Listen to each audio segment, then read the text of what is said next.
Hi everybody, welcome to Self-Improvement. My name is Vivianne Tran. Today guest we have Brenton Leung. Brenton is a young photographer from Brisbane, Australia. He is here to share with us some of his challenges in life. He will be talking about depressions, anxiety, and how he has used yoga and meditations to overcome his challenges. Please welcome Brenton. Can you introduce yourself and what you do? As you said, my name is Brenton. I am 26 years old. I have a background in IT, which started a long time ago. I used to, play a lot of games and fiddle with computers. And after I did IT, I kind of realized that it's not what I want, and realized that I want to do. Like, I've always been a creative person, but in my culture, in my, family, it's hard to push against the grain to decide I'm going to go that way instead.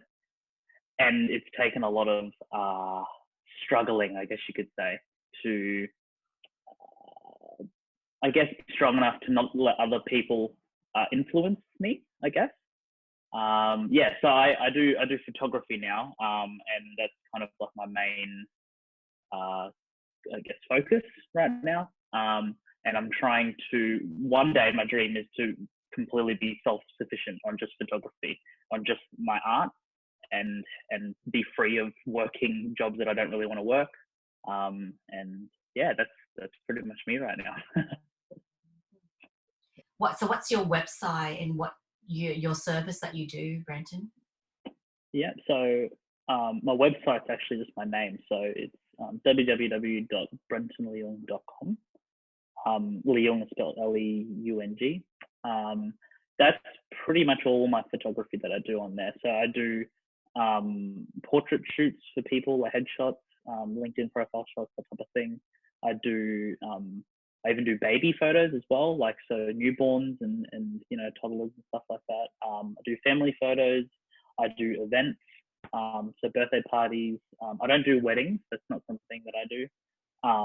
And I also do web design as well.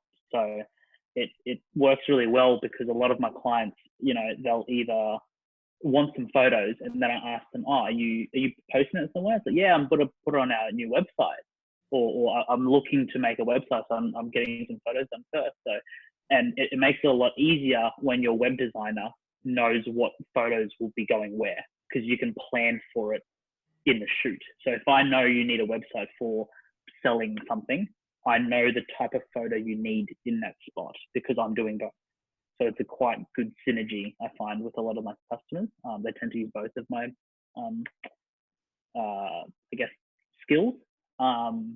So I do all of that. And then I'm also doing a few personal projects, doing some street photography, and hopefully collecting enough to make a book, which I'll release hopefully in the next year or two. And then also doing some, I'll be selling the prints as well for those photos separately. So on the website, eventually it'll pop up and people will be able to buy the prints that they want, and I'll print them for them. Yeah. Can you tell me how you got introduced into meditation and how long ago was that? Yeah, so that was about, I'll backtrack a little bit. When I decided I wanted to do something different, I kind of went in this period of a bit of depression, about 6 months of kind of not knowing really what I want, and not knowing what's going to make me happy, and just feeling not myself really, like just feeling like something was wrong. So I went and, got some help and talked to some people, and a few people recommended meditation. And I kind of always thought, I didn't really know what to think, right? I don't get educated in school about meditation. No one really that I know does meditation. But when I gave it a go, at the very start, when I finally had the feeling of what it really is, which took a few times. I had to meditate probably about 5 times before I really felt like, oh, okay, that's what it does, and that's what that's the effect that it can have on me. And that feeling felt like I had a superpower after that, because each day I would struggle with being okay with myself and struggling with, negative thoughts and stress and doing a job I don't really want to do. And when I found meditation, when I actually started doing it and using it, it kind of, it basically gave me something that would make everything else in the day not important. So no matter how bad my day was, no matter how stressful it was, I knew that at the end of it, I can sit down and just erase it all. Not erase it all, but like, I don't know, I can let it all go. And that made it a lot easier to deal with the days, basically. So once I found it, it felt like a superpower. I was like, okay, awesome. I've got something that I can actually rely on. Yeah, and I guess that all started during that depression stage. And then after I discovered that and started doing yoga as well together, it just put me back to what was important, I guess, to keep myself in the right mindset rather than let my mind kind of run off and do what it wants to do, think negative thoughts and everything like that. So, yeah. So how long ago was that? Was that like a few years ago or a few months? Oh, yeah, sorry, I completely skipped your question. About a few years ago, yeah. Back in 2015, about 2015, I think, about 4 years ago. So Yeah. was it like a friend that introduced you, or you just did your own research and you found? So my cousin Nan, who suggested it, and also Charlotte, who is my partner. At the time, I only just met her that year, and I was telling her about all these things, and she said, "Oh, maybe you should try meditation." And it's funny because she's only ever tried it once or twice, and she didn't really find much use for it. But she still recommended it to me. And then I said to her, like, "This is awesome. You've given me a superpower. Like, this feels great." And then she's like, "Oh, really? Oh, I didn't realize that's what it's like." So yeah, that's kind of how it came about. When you first started, what technique did you start with? Did you start with an app? Did you go to a class, or did you have music or no sound? What sort of things did you start with when you like the first few time you did meditation? I started with Headspace, which is an app, and I still use Headspace even now, because I think meditation, it's a lot of people don't know what it does, like, or how to do it. And with the app, at least Headspace anyway, I found it walks you through the steps slowly in a way that you don't have to think so much about whether you're doing it right or wrong. It just takes time, and you just you take your own journey, basically. So I've tried a few other apps too, but I don't feel comfortable with the way that they walk you through. Whereas the guy that does Headspace, he kind of addresses a lot of little things. So, it could be 3 or 4 sessions in, and he'll say, "Hey, look, by the way, if you're struggling, that's perfectly fine. You're not expected to be able to do it yet. So it's okay." And my brain naturally thinks about those things when I'm trying. I'm like, "Oh, no, it's not working. Blah, blah, blah, blah, blah." And those, little messages that he leaves in his session really help to go, "Okay, that's fine then. I'll just keep doing what I need to do, keep on my journey." So, yeah, that's the app that I started with. So when you do your meditation, how long do you start with? Did you do 5 minutes, 10 minutes, or how long did you sit for when you first started? I started with 10 minutes, and I still do 10 minutes. I have done longer, like 15, 20, but I find that sometimes my brain, it's hard for me to keep the focus for that long. It's difficult. And I always thought, I was like, it's only 5 extra minutes, right? But the gap of kind of nothingness is a bit more daunting when it's 15 or 20 minutes long. So yeah, I just stick to 10 usually, which is perfect for me. Yep. So is that like the beginning of the day that you do, or you do it at the end of the day every day? Yeah, so I've tried both. I've tried in the morning, and I find that in the morning I'm still too tired and I end up almost falling asleep. And because of the way that it helps me, for me anyway, I use it as a as a wind down, as like okay, your day's over, you can let it all go, and you're at home. So I do yoga at like 4:30 when I get home, and then I do meditation after that. So it's about 5, I guess. And I just do it for 10 minutes usually. If it's a really bad day and I need it again, I'll do it before bed. So like 9 o'clock or something like that.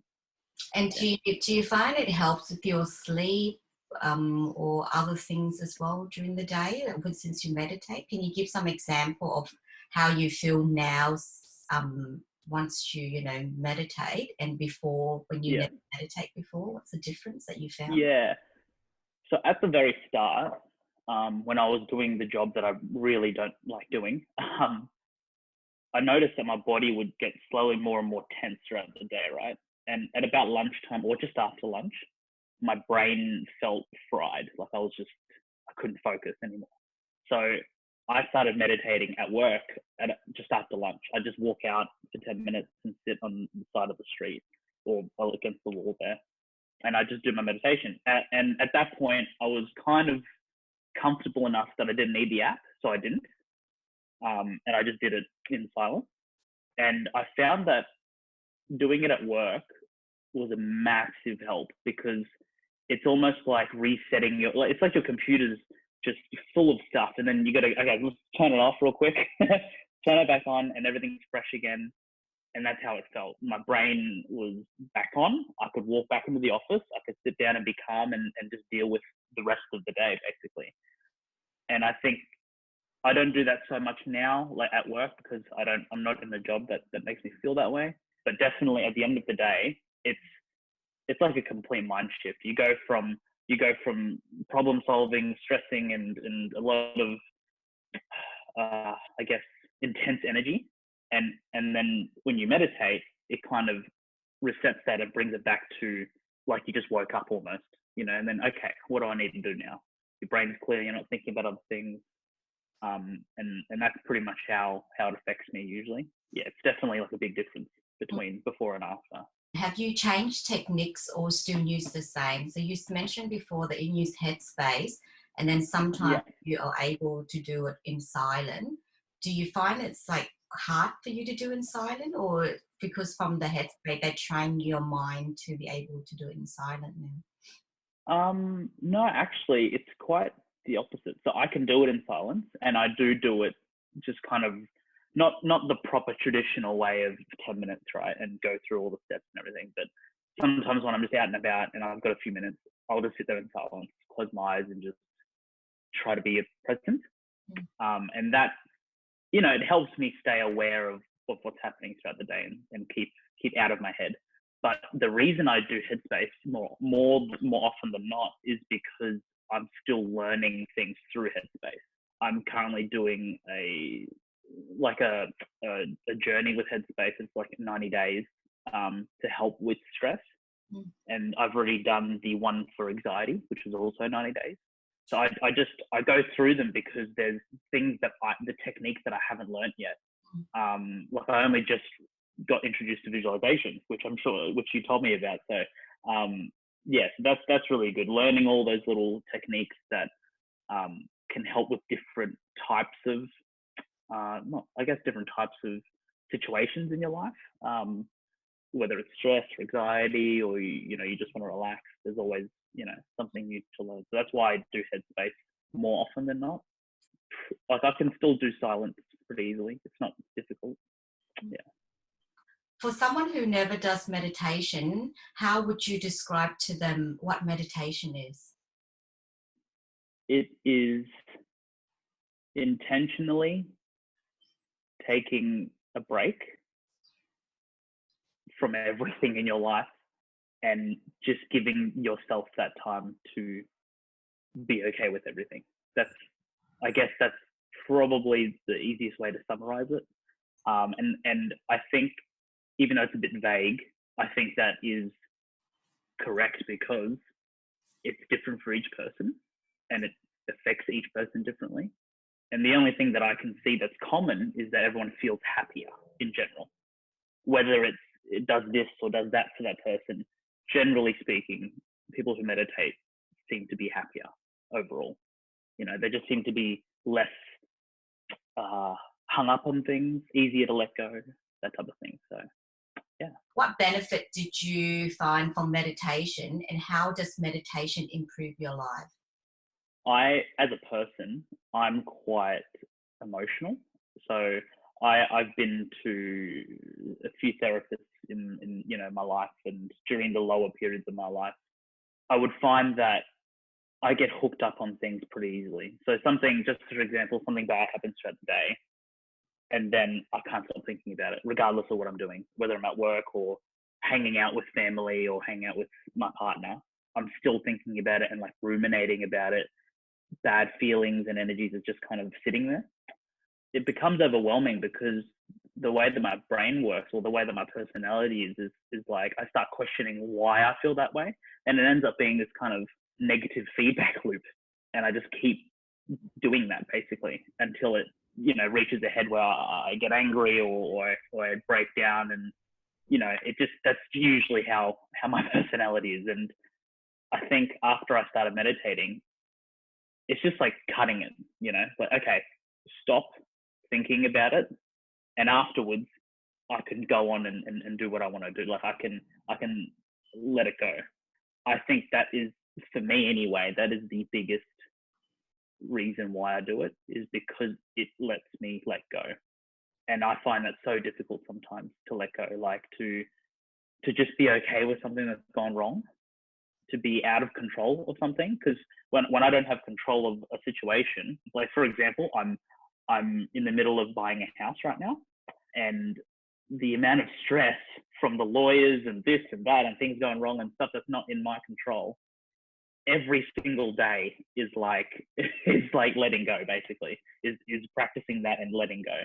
And some days are worse, some days are better, but at least I know that, for me anyway, at the end of each day I can meditate and it will give me some type of relief, which, yeah, I guess like that's the most important part for me. It's like something that I can go back to and fall back to when I know that I am out of control, I guess.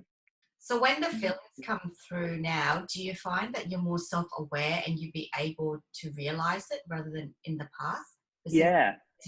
More like self-aware, you more be in the present and you realize it, and then you can stop yourself, and then you can try to change your feelings. Yes, like I think it comes with practice as well. So the anxiety pack in Headspace that I was doing, it explains this technique called noting.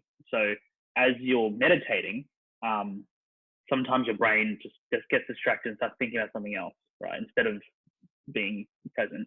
And when that happens, they say, okay, there's no need to feel bad about it. There's no need to get angry. Just note that it's happened, be aware that it's happened, and then go back to your breath. And that technique has kind of been brought into my everyday life as much as I can anyway. Sometimes I miss it, but it's definitely more often that I'll catch myself and tell myself, okay, this is just me, reacting right now. I don't necessarily need to feel this way. And it takes a lot of practice. It's difficult. It takes a lot of practice, but it's something that is something like, it's something that has helped me a lot, using those techniques and bringing that into my life, not just in meditation, like bring that to everyday practices and everything like that. Yeah. Besides from Headspace, is there any other things that you come across, like books or audios or people that you could share about, that you come across that's resonate to you, or you can use the style, the way they're teaching? There's a few. So it's not specifically about meditation, but there's a guy that I follow who has a podcast. The podcast is called The Ground Up Show, and basically he kind of interviews these entrepreneurs who have decided to go against the grain and build something on their own and go forth and build that. But a lot of them run into the same issues where they have to deal with a lot of personal and mental things as well on that journey. And a lot of them tend to meditate. A lot of them have that kind of sense of, you need to be okay with everything. You need to be okay when something goes wrong, and you can't let that something stop you from what you're doing. So yeah, he's really good. So even though he meditates as well, his name is Matt Diavella, the guy who does the podcast. He meditates as well, and he kind of explains how it helps him in his life. But the people that he interviews, and seeing like these are some people who have interviewed or do like really big and impressive kind of things in the creative industry. They still have they still use meditation and still use this tool to get where they're going or to keep doing what they're doing. So that's a good one. That's definitely one that I listen to a lot. And then I guess there's not that many other forms of media that I watch that give me that's I guess related to meditation. It doesn't have to be. I do speak to. It can be like inspirations or people that you watch or do that inspire you to be able to move forward, because in life it's goals. So yeah. So I mean, okay, if I elaborate on that show a lot more, Matt does a good job of everything he does in his life. But when he kind of interviews these people, it's people that have, how do you say, they have a lot of the same struggles because they've had to take the same path of for example, for me, when I stressed out about my family members and having self-esteem that I've made the right decision and confidence in that, they touch on that. They go, okay, yeah, I went through that because we're going against the grain. We're not doing the 9-to-5 job. There's a lot of pressure from society. There's a lot of pressure from family and friends. And, they explain the way that they went through that journey. They go, okay, well, these are the things I thought about at the start. These are the things I learned. And this is where I am now, and a lot of these people have created, I guess in the creative industry, it's difficult to just do it and it's done. You have to keep working on it and carve out a path. Sometimes that's the most difficult because everyone's used to just following a path that's there. Whereas when you carve out your own, you need to be mentally strong. And it's not just meditation, it's just the entire mentality and approach in general. It's great listening to his podcast. He interviews writers, he interviews other interviewers, he interviews videographers, photographers, graphic design artists, and just a bit of everything. And you just take a little bit from each person, okay, he went on that journey and he had to go through that, which kind of resonates with me. So I can learn from that. Everything that we're talking about right now can be applied in any age, really. And it doesn't matter what type of job you do or what career you want or any of those things, really. It's about taking the time out of your day for yourself and just being okay with everything that's gone either right or wrong, I think a lot of people associate spirituality to it, and kind of like, this stigmatism towards meditation. It's like, oh, it's a bit wishy-washy or whatever, right? But when it really comes down to it, it's actually very logical. Like, and I'm a logical person. I'm not like the type of wishy-washy person that you would expect. You look down the street and you see someone and you can kind of go, oh yeah, he's probably into meditation and probably goes to festivals and stuff or whatever, and probably has dreadlocks. At the end of the day, you're resetting your brain. And every person's brain gets filled up. Every person's brain has different things in it, and resetting it just puts you back to square one and lets you focus on the next thing that you're doing, which I think is not spiritual. It's more like I don't know, you can see it both ways, right? It's a tool for me, I think, and it's something that helps me move forward and do what I want to do. But it can be both. It can be very spiritual for some other people, I think. If you can describe meditation in 3 words, how would you describe it? I want to say calm. I want to say present, but I think a lot of people don't really know what that word means. And I guess being aware, but in a sense of your own body and the environment, not being aware of, other people's relationships and all that type of stuff. So calm, collected, aware. Yeah. Those would be my three. Do you do any journaling or visualization? So so visualization wise, I've only just kind of started that skill. So I guess in the example that I've had, similar to what you said, so I visualize what the person's saying while they're saying it, which is kind of guided meditation, really. Whereas I haven't really tried visualizing on my own, like in silence. So I don't really know what that's like, but I'm sure I'll get there. And then journaling, I have journaled before. Sometimes I find it more useful journaling on a bad day for me, more so than a good day. And I don't know why. I guess people say that you probably should journal on the good days too, but I guess it's like on a good day, I feel good. I don't really have anything to get off my chest, but on a bad day, when I write it out and journal it and kind of put it on paper or phone or whatever, you have to articulate what you're thinking. You can't just have random feelings that your body has, right? You have to actually say those things. And when you say those things, sometimes you realize, oh, that just doesn't make any sense, or that just is not, it's not necessary, or it's not helpful, I guess. Yeah, so I think journaling is definitely a good thing. Yeah, which I do send me on and off. So that's one thing that I've come across with another person who was saying to me that they do the journaling when they're not feeling good. But what she does is she record herself instead of writing. She record herself on the phone, and then she will listen to it later when she's calmed down. Because when you're recording, sometimes it's like you're talking to a friend. Your emotion, everything is in there, you know, when you're upset or sad or anxious. But once you listen to it later, like a day later or a few hours later, you think, you know, you might think, oh, why was I so upset? That wasn't even, it's like you being your own friends or your own therapist when you listen to it again. But at that time, you were upset. Yeah. So some people, they just record how they felt, and then they listen to it later, and then when they listen to it later, they can solve the problem so easy rather than try to solve it. Because it's like when you listen to your friend and they're telling you, and you're like, oh well, but that doesn't really make sense. Or if that's something you want to try, you might want to try as well. Yeah, I should definitely try that actually. Yeah, and the thing with journaling that I found, like a lot of people have been mentioned, is when they journal good things, when they have a bad day, they read back on some people journal on gratitude.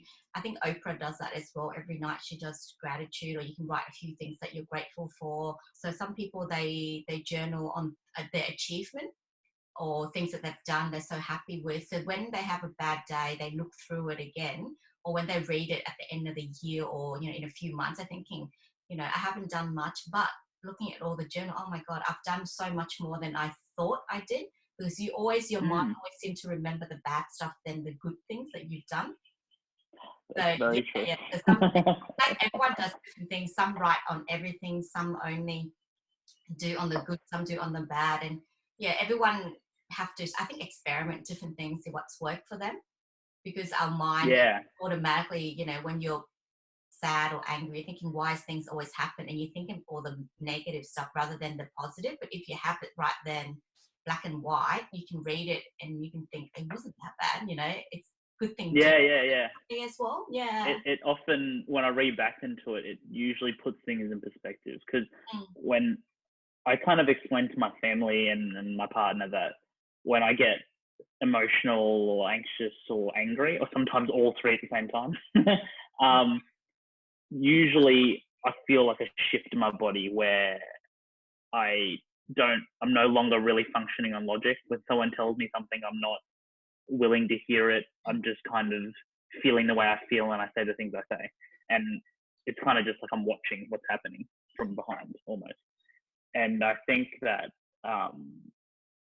journaling or reading back on those things, or even doing the method that you mentioned before, that would definitely put things in perspective. Because I don't often do that. Like, I don't often write down exactly what I'm feeling during that moment. I'm usually just reacting, right?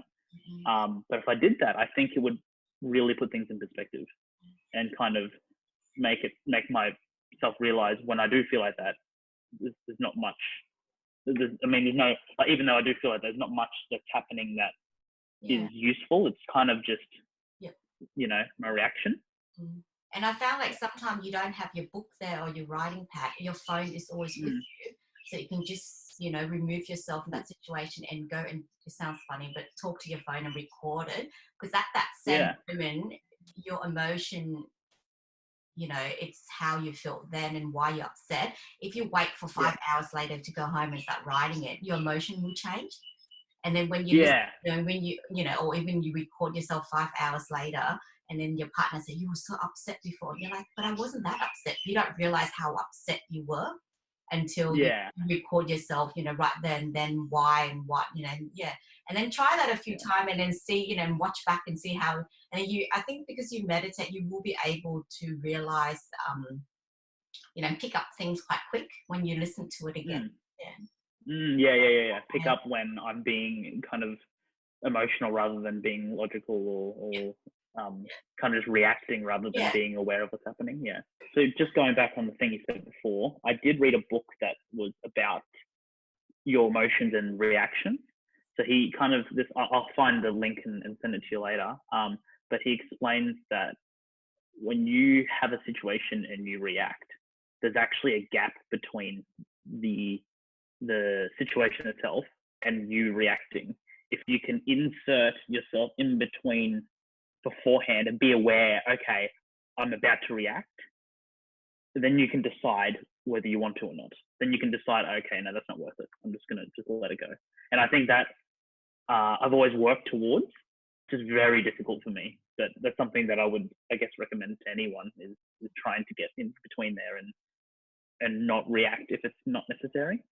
It's quite difficult because that's what like the therapist is teaching our kids as well, to be able to remove themselves from the situations and then start doing breathing. But when you're upset, and especially as a child as well, they're not going to breathe even if they know the technique. But as an adult, it's easier for us to realize it and take a few deep breaths, or some people say even counting, so that it's like you distract your mind and then you can react to it. Yeah.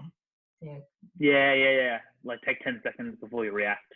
You mentioned before about depression, when you wanted to change job, and can you explain a little bit more on how did you know you were going through depression, and not just sad, like the differences? Yeah, so it was a difficult thing to actually identify because I had broken up with my previous girlfriend at that point, and I felt bad, obviously, like during those first few months, and I just automatically said, oh yeah, that's just because of the breakup, right? But then it kind of got to the next year, and then got halfway through the next year, and then I still wasn't feeling happy, and I was, it wasn't really about her anymore. It was just more about me. It's difficult. I will say that it's difficult to know when you're depressed, and I think most people don't know. Even now, when I feel like a long period of sadness or depression, it's still pretty hard to identify. But for me, I kind of realized that even before my girl, like the ex-girlfriend and everything, there was a point where I was happy, and I'm no longer there. Like I don't feel the same as I did, X number of months ago, and it wasn't getting easier. So I guess that's probably the time I decided to go see someone and get some help. But I know that's probably difficult for a lot of people as well to realize that, first of all, and then second of all to decide, okay, I'm going to go see someone to get some help.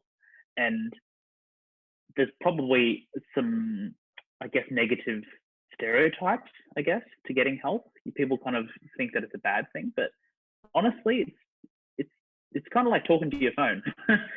There's someone there that will listen to you, that has no prejudice or preference on what you're talking about, or not really much of an opinion, if anything, but they ask you the questions that prompt you to think about what you really feel good or bad about, really.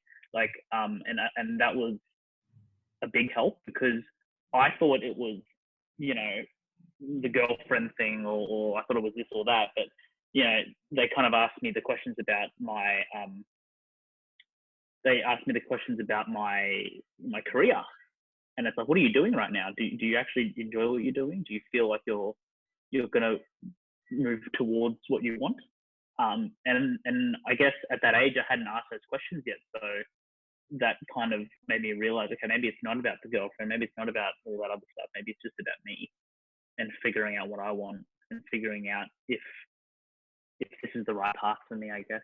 So yeah, and I guess depression can come in many different forms. So yeah, I think it's definitely not a bad thing to go talk to someone, because at the end of the day, they're just there to listen. I mean, they're not going to sit there and judge you and tell you you're doing something right or wrong or whatever. They're just going to ask you some questions, and it'll most likely just prompt yourself to realize things, you know.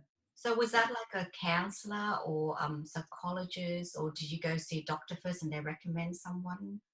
Just so that. Yeah, so I saw a doctor first, and then they recommended me someone. So I guess I don't know how it works in Victoria, but in Queensland, they do that test for you, and then they give you like a few sessions for free with the therapist of your choice, or they recommend one to you straight up. So I just picked someone that I knew, well, I had a recommendation from. It felt a bit weird at the start, obviously, but I think a lot of people struggle to open up to friends and family because they know who they are and they know their preferences and they know their you know what they're going to judge or not judge. Whereas a person who's a therapist or a psychologist or whatever, their job is to not do that. Their job is to give you complete freedom to say whatever you need to say and help you along whatever you need to do, really. That is sometimes much easier to do than talking to someone else, like talking to a friend or a family member. Because sometimes you get in your own way. You go, oh, they won't want to hear about that. Or, oh, I don't really want to bother them with that. Or, oh, they're not going to understand. All of those things, Changing careers and talking to my mum about it, that just didn't seem to make sense to me. Like, hey, mum, I'm just going to not do full-time work and freelance. That's not going to start a good conversation for me. But when you tell the therapist, they're like, oh, okay, that's really what you want. Okay, well, if that's what you want, then maybe you'll need to start planning towards it, or maybe you need to start taking small actions towards it to convince yourself that this is really what I want, Yeah, so I guess that's how I'd answer that question. Yeah, that's really good, because there's people who going through it, but they're not, like, they don't see anyone, they don't talk to anyone, and things got worse over time. They just use medications to help themselves, but then that's just like, it's like a band-aid to put on. They're not. Yeah. Yeah, they're not getting actual help. And with your therapist, did they mention about meditation or anything like that as all, or they just more like asking you a question to get you to answer so that you realize what you really wanted to do? So I explained so one of the sessions I went to right after kind of emotionally exploding in my car, and I went there and I said, look, this is the second time it's happened in the last 2 weeks where I've just completely lost it.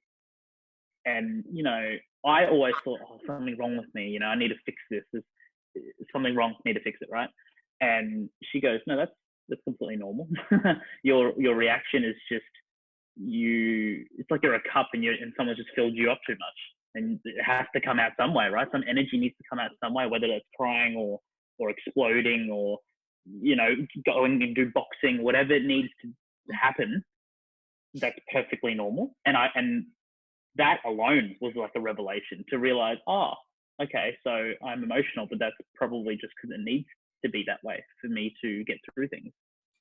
So I stopped focusing on the fact that I was broken and started focusing on how to, move forward with it, manage it, So, yeah, that was a big realization, which I wouldn't have found out unless I spoke to her, I guess.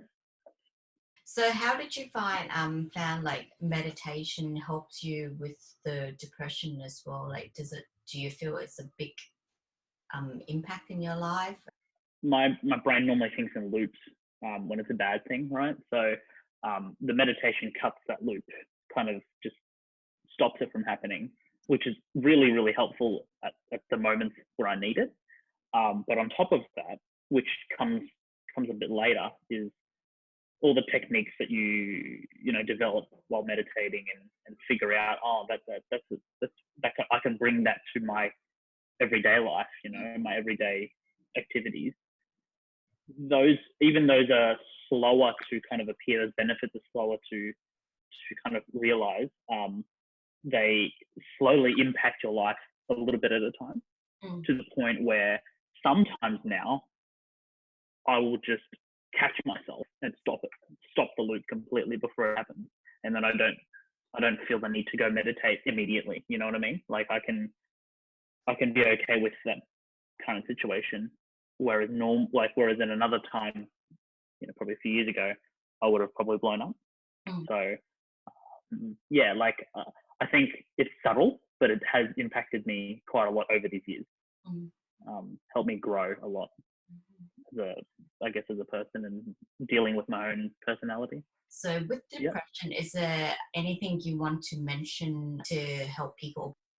For me, depression comes from anxiety mostly. And I know that's probably not, they're commonly identified together. They kind of go hand in hand, but I think my anxiety is generally quite high, especially for situations where I can't control. So when it gets to a point where I start feeling depressed, it can be quite difficult to stop the anxiety from kind of digging yourself further. And I think anyone in that situation where they feel unhappy and they keep thinking about the fact that they're unhappy and they keep thinking about the fact that they can't do anything about it, like that right there is kind of just, the loop that's happening. Like I've met quite a few of my friends who, I've met quite a few people in my life that have been depressed, some way worse than I have been. And the worst thing you can say to them is get over it. The worst thing you can say to them is, it's all in your head, because they know that. They already know that it's not logical. They already know that it's not what they want, but they don't know how or can't find a way to better themselves or overcome it or treat it even. So I guess my word of advice to whoever is listening is it's perfectly okay to feel not good. It's perfectly okay to feel depressed.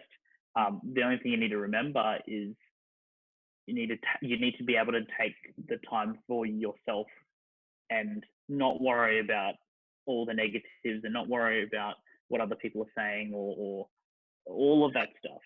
And I think that's where the I know this is a bit separate, but that's where the meditation helped me, was to realize that, okay, I need to separate myself from all of that, and I need to give myself a break from all of that, even if it's for 10 minutes a day.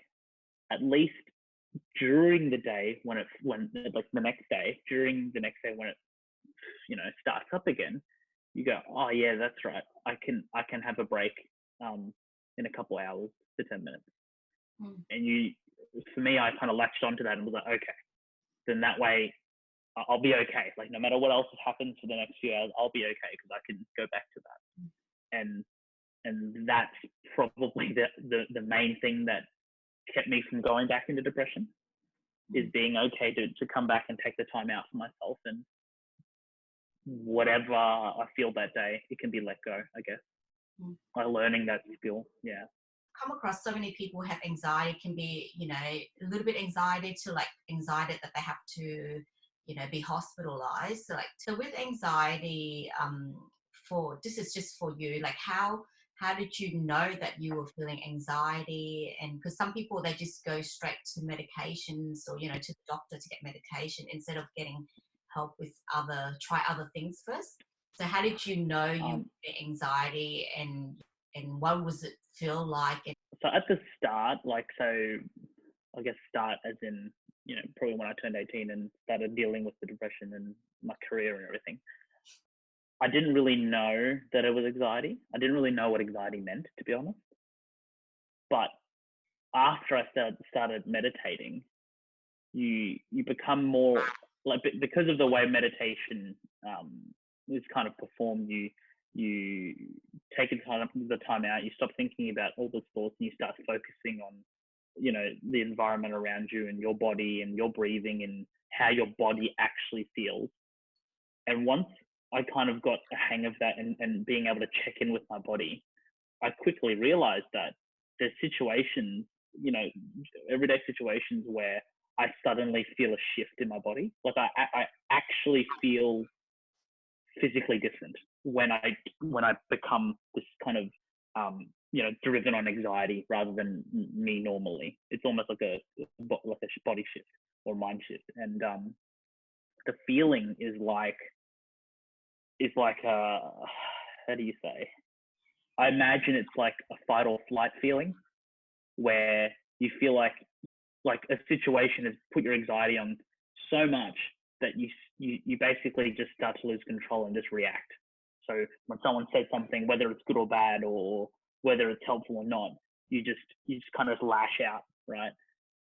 And when I noticed that my body started doing that, I started telling people, I started saying, hey, look, I think I'm just reacting right now. Like, I think I can feel the way my body feels, and I know that this is not really me anymore. So that was helpful. Like the awareness from meditation has taught me that my body actually goes through this change, and because I can feel it, I have a higher chance of stopping it, or at least mitigating it before it gets out of control.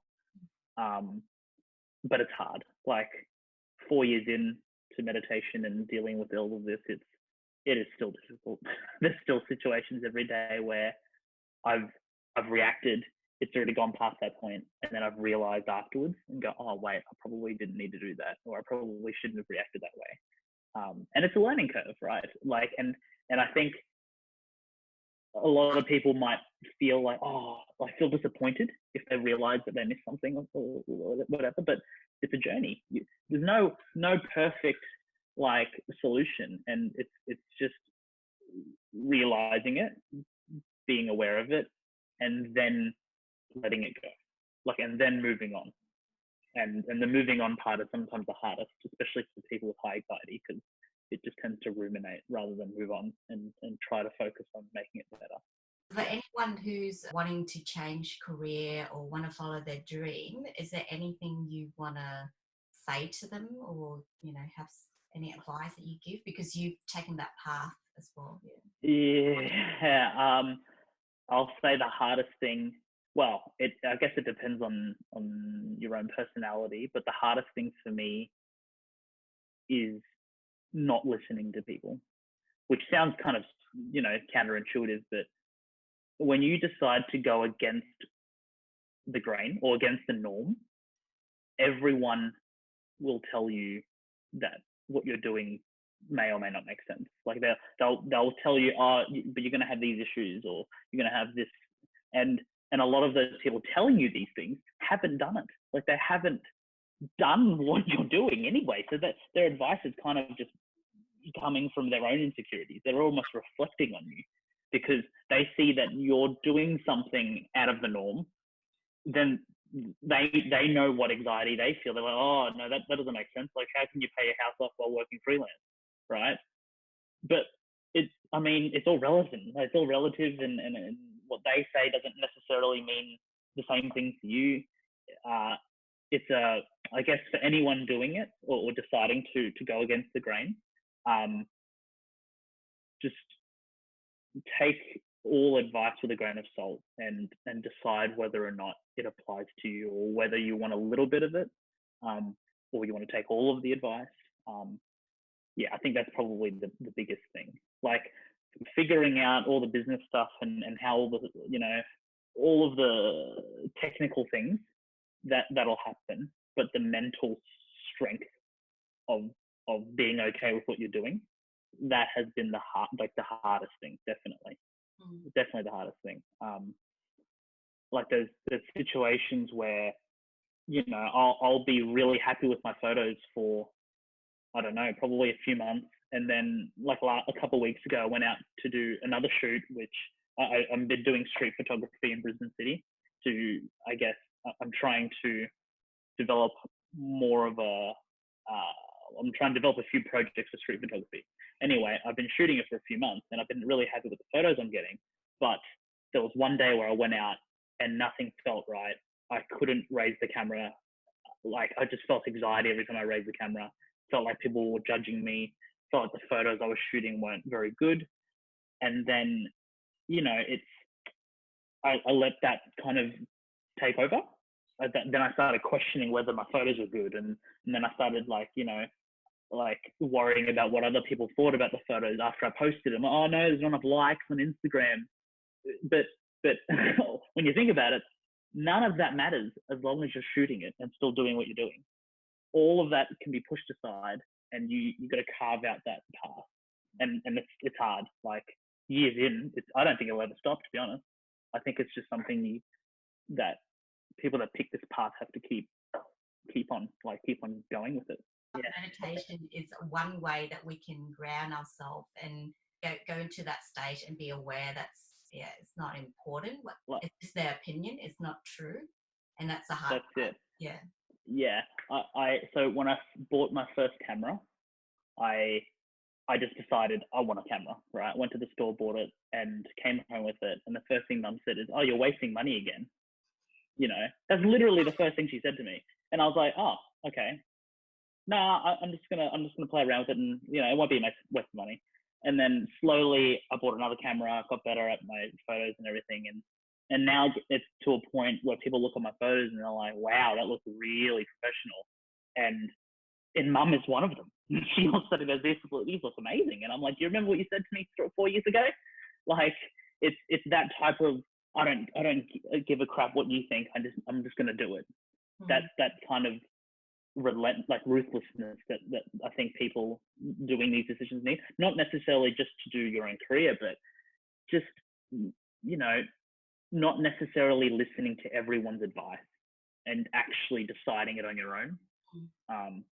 Yeah, that's do you find that during those times when you listen to those podcasts you mentioned before, or other people who has achieved what they achieve on a similar path to you, has helped you to motivate you to continue? Yeah.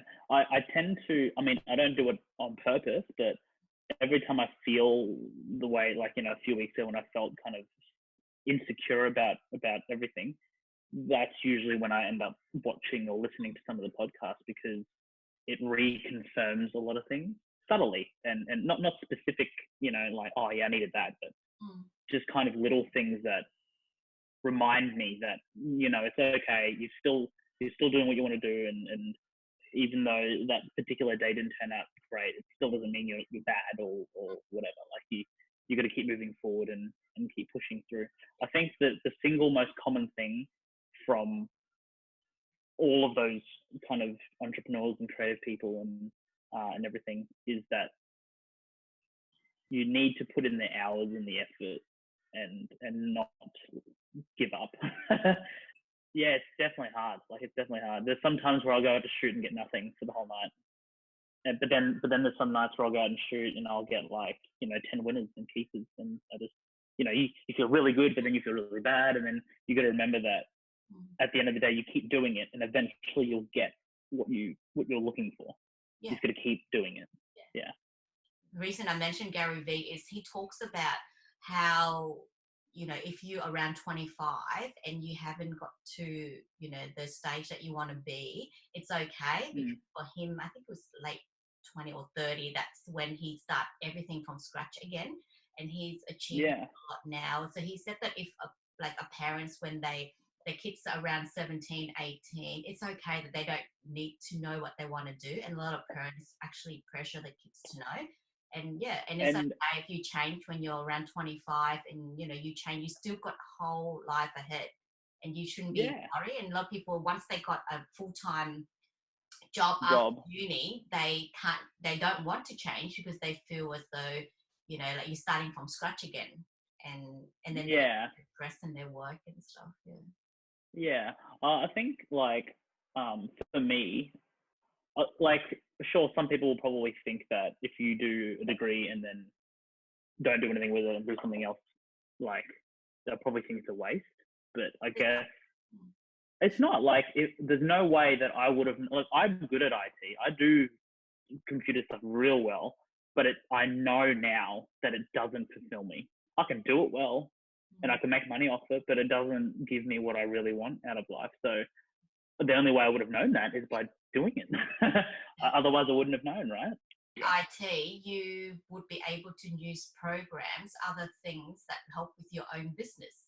You know, like Yeah, you could be where yeah, you are now. The same as me, like my past is a lot. I did investigation, and because of that, everything I do a lot of research behind that people don't know. yeah, If I didn't have that as a back skill, I wouldn't be where I am now. And so sometimes it's not a waste because it's who you are now. It's what you did.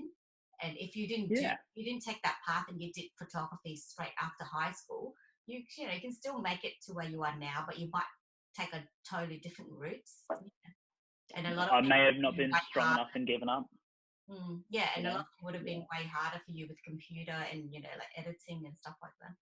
Yeah. yeah, exactly, exactly. Mm.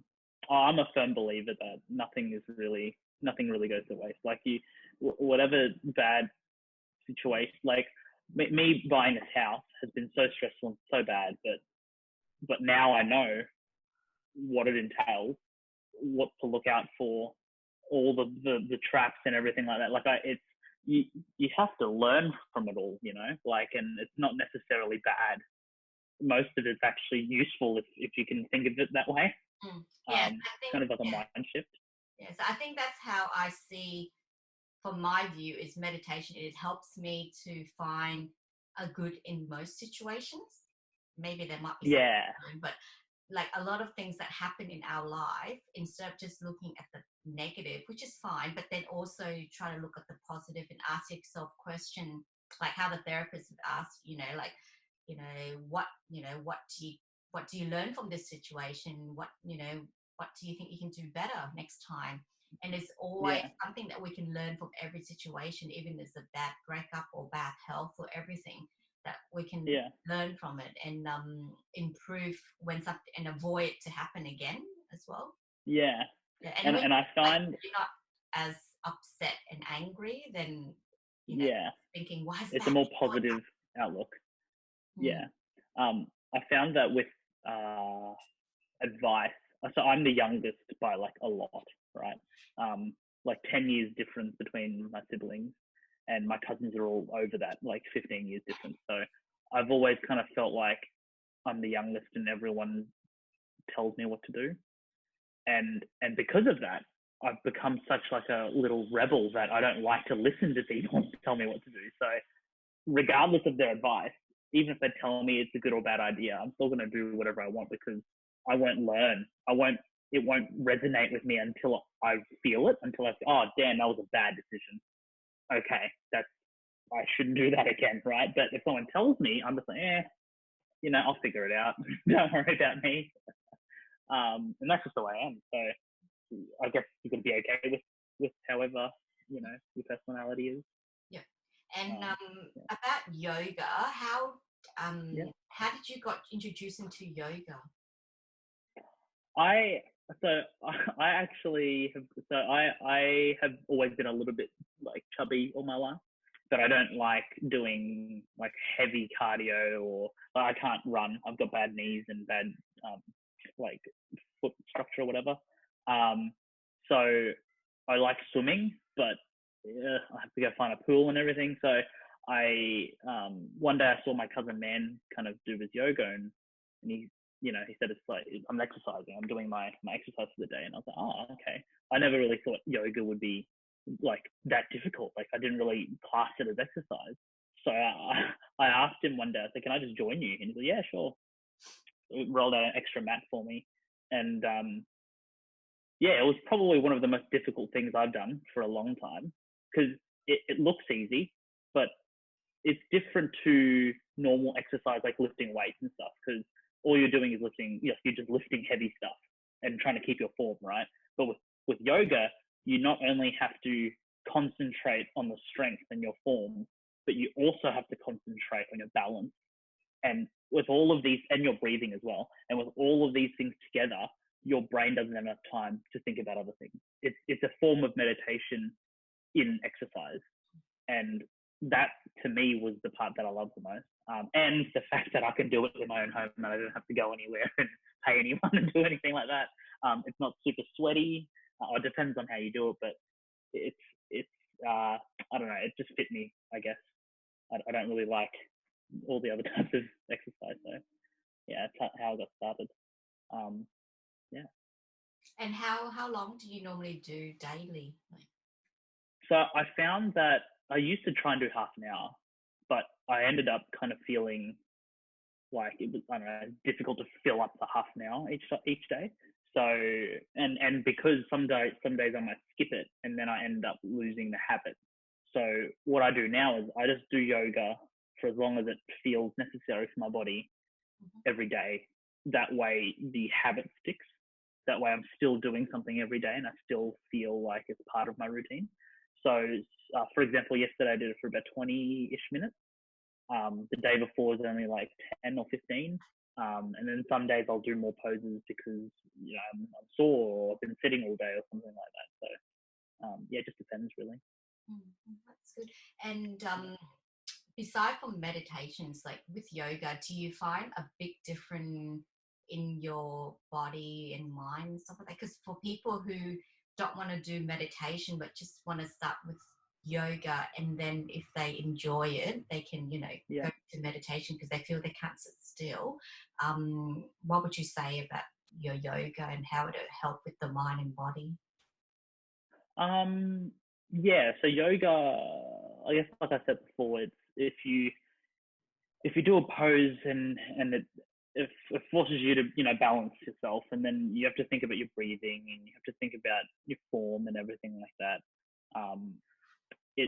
It's almost like it prepares your mind for meditation because you're already aware of your breathing, you're already aware of how your body feels because it's stretching it, and you got to hold it for a decent amount of time and concentrate, because if you don't concentrate you'll lose your balance. And I feel like that's similar to meditation because you have to focus on your breathing, you have to focus on the environment around you, and it's like it's hard to explain. It's like actively not thinking, which is something that I think a lot of people don't know how to do, and I didn't know how to do until I started doing yoga. Because I was the same. I did yoga first, and I really liked it. And actually, the first time I tried it, when I was with Man, after like this half an hour grueling process of like shocking my body, at the end of it, he said, "Okay, now just lie down, and we're gonna scan, like slowly visualize a scan through your body." And I was like, "Oh, this is a bit different, right?" And that's actually a technique that helps. Like that's a technique that Headspace uses. It teaches you to scan your body to be aware of everything and to slowly feel each part of your body as you go down. And that was the first time I'd felt that ever after doing that yoga session. And it was awesome. Like that was my favorite part of the entire thing, was just relaxing and just I almost fell asleep actually, but that's not what you're meant to do, but I almost, that was how relaxing it was for me. It was great. So yeah, I could definitely see someone doing yoga and then moving into meditation. And how's your health that you feel has changed since you've done yoga? A lot better. So I used to feel okay, I guess it's different for some people, but because I did IT, I spent a lot of time sitting in a chair on a computer, not doing so much exercise other than swimming. My body just kind of felt tight all the time. Just kind of felt like, how do you explain it? It's like someone's sitting on your shoulders every time you try and stand up. You just automatically slumped forward and kind of feeling a bit, closed like this. Like your whole body feels a bit closed and tight. When you do yoga, I find that it kind of like stretches those muscles and those joints that wouldn't normally stretch that way. Even if you went running and did exercise that way, you still wouldn't exercise those joints and muscles the way that yoga does. And because there's people that do yoga classes and everything that'll help them, get into the habit and find the routine and probably lose some weight too. Like it's quite cardio intensive, I guess, sometimes. For me, I find more of it is feeling where I'm tight, which parts of my body aren't being used throughout the day, and then I specifically target those parts to stretch them out to make sure that they're flexible and whatnot. And then a lot of the poses that I do tend to be intense anyway, so tend to make my heart race and make my muscles struggle and everything. So it still keeps the fitness, I guess, part of it too. And the flexibility is like insane. Just the difference of, like, if I sit all day, I could probably reach just past my knees, maybe like middle of my shin, right? But then 10 minutes into yoga, I'll be able to touch the bottom of my like feet. Like, it's that difference just within 10 minutes. And if you don't do it, it makes it feel even tighter. Like, you're even more aware of how tight you are. So yeah, I'd say it's really good to my body, I guess. Do you found that it's also helped with toning the body as well? Yeah, definitely. Like, it's not necessarily like, no one's going to get ripped off doing yoga. You will get so much, how do you say, it's like even spread of muscle. Your core will be evenly distributed. Your muscles on your legs and everything will be good. So, you know, if you do running or you do swimming or whatever, at least all of your muscles are, I guess, are developed or at least toned. Whereas if you just do running, or, you know, sometimes you see cyclists, right, who have massive calves, but the rest of their body just looks kind of slim.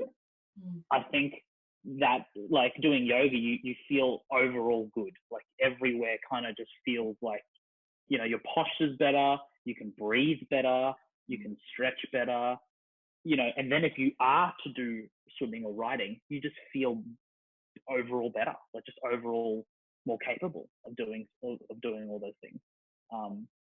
Yeah, like that's how I see it anyway.